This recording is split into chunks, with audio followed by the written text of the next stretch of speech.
மத்திய அமைச்சர் கழகத்தினுடைய துணை பொதுச் செயலாளர் அண்ணன் ராசா அவர்களின் வழிகாட்டுதலோடு வேப்பந்தட்டை மேற்கு ஒன்றிய திமுக சார்பிலே வெங்கலம் கிராமத்திலே நமது துணை முதலமைச்சர் மரியாதைக்குரிய மாண்புமிகு உதயநிதி பிறந்த நாளை முன்னிட்டு நடைபெறுகின்ற கூட்டத்திற்கு தலைமையேற்று நடத்தி கொண்டிருக்கின்ற மரியாதைக்குரிய ராமகிருஷ்ணன் அவர்களே, நிகழ்ச்சியிலே கலந்து கொண்டிருக்கின்ற மாவட்ட கழகத்தினுடைய துணைச்செயலர் PC பாஸ்கர் அவர்களே, முன்னிலை பொறுப்பேற்றிருக்கின்ற பன்னீர்செல்வம் அவர்களே, சரவணன் அவர்களே, அம்பேத்கர் அவர்களே, கிருஷ்ணமூர்த்தி அவர்களே, தங்கமணி அவர்களே, மருதாம்பாள் செல்வகுமார் அவர்களே, முருகேசன் அவர்களே, முருகேசன் அவர்களே, சரவணன் பிரகாஷ் அவர்களே, முத்துக்குமார் குமார் அவர்களே, ரங்கநாதன் சிவகுமார், செல்வகுமார், ராஜா முகமது, மணிகண்டன், சின்னத்தம்பி, ஜெயராமன், சக்திவேல் உள்ளிட்ட நிர்வாகிகளே, நிகழ்ச்சியிலே கலந்து கொண்டிருக்கின்ற பெரம்பலூர் மாவட்ட கழகத்தினுடைய பொறுப்பாளர் மரியாதைக்குரிய ஜெகதீசன் அவர்களே, தலைமை கழக பேச்சாளராக கிட்டத்தட்ட 152 இளம் பேச்சாளர்களில் இவரும் ஒருவராக தேர்ந்தெடுக்கப்பட்டு சட்ட படிப்பை படித்துக் கொண்டிருக்கின்ற திருமதி செல்வி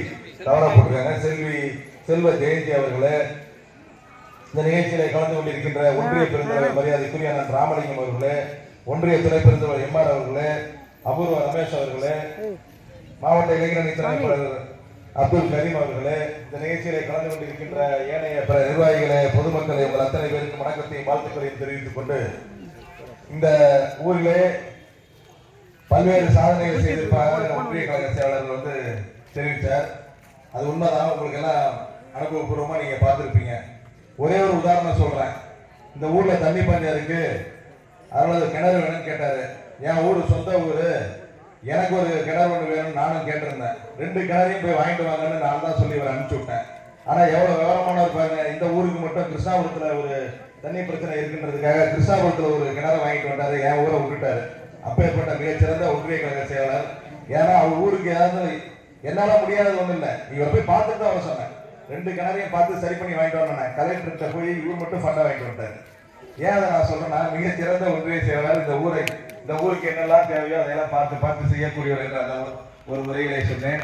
நமது கழகத்தினுடைய தலைவர் தளபதி அவர்கள் எண்ணற்ற பல்வேறு திட்டங்களை உங்களுக்காக அளித்து வந்திருக்கிறார். குறிப்பாக மகளிருக்கு உயர் பயணமாக இருந்தாலும் சரி, மகளிர் உரிமை தொகையாக இருந்தாலும் சரி, அதே போல கல்லூரி படிப்பை படிப்பதற்கு புதுமை பெண் திட்டமாக இருந்தாலும் சரி, தமிழ் புதுவன் திட்டமாக இருந்தாலும் சரி, அதே போல நான் முதல்வன் திட்டமாக இருந்தாலும் சரி, பல்வேறு திட்டங்களை உங்களுக்காக பார்த்து செய்து வருகிறார். குறிப்பா இப்ப 1ஆவதுல இருந்து 5ஆம் வகுப்பு வரைக்கும் படிக்கிற மாணவர்களுக்கு காலை உணவு திட்டம் ஒண்ணு கொடுத்திருக்காரு.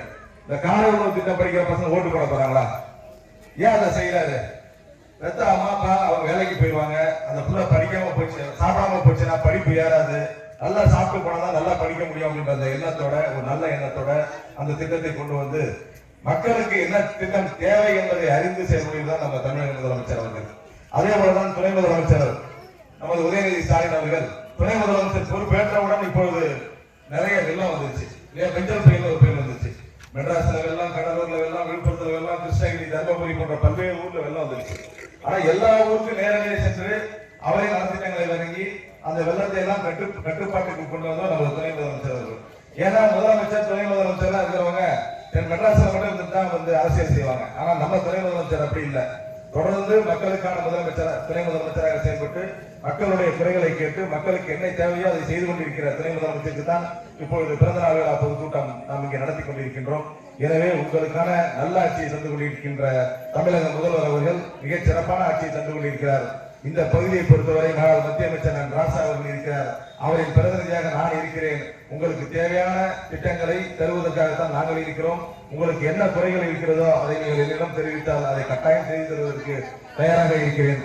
அதே போல கிருஷ்ணாபுரத்துல இப்ப ஒரு 3.5 கோடி ரூபாய் மதிப்புல ஆஸ்பத்திரி கட்டணம் ஒண்ணு, ஹாஸ்பிட்டலுக்கு ஒரு கட்டணம் ஒண்ணு வரப்போகுது. அது கூடிய விரைவில் வரப்போகுது என்ற நல்ல மகிழ்ச்சியான தகவலையும் தெரிவித்துக் கொண்டு, இன்னும் பல்வேறு திட்டங்கள் இந்த பகுதிக்கு வர இருக்கிறது. இன்னும் 1.5 ஆண்டுகள் நமது ஆட்சி இருக்கிறது. உங்களுக்கான திட்டங்களை தருவது திராவிட முன்னேற்ற கழக ஆட்சி. எனவே தொடர்ந்து நீங்கள் திராவிட முன்னேற்ற கழகத்துக்கு தமிழக தளபதி அவர்களுக்கும் மேலாள் மத்திய அமைச்சர் ராசா அவர்களுக்கும் உறுதுணை